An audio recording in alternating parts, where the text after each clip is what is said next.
So let's talk a bit about RNA splicing. ठीक है.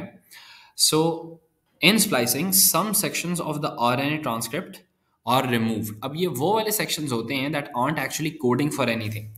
ये हमारे DNA में there are stretches of nucleotides जिनके अंदर कोई relevant genetic code नहीं है, उनको introns कहते हैं, and they are removed once the transcript has been made by a protein and RNA complex.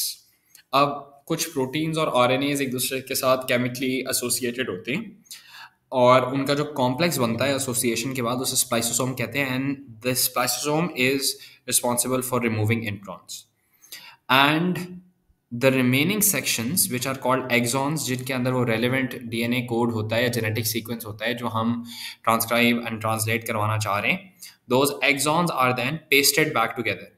तो ये बिल्कुल इस तरह से है कि आप जो है इररेलेवेंट टेक्स्ट हटा रहे हो, ठीक है ना, उसे डिलीट कर रहे हो और जो पीछे रेलेवेंट टेक्स्ट रह गया है उस सबको एक ही पैराग्राफ में असेंबल करके जो है अरेंज कर रहे हो. Some genes can be alternatively spliced, leading to the production of a different mature mRNA molecule from the same initial transcript.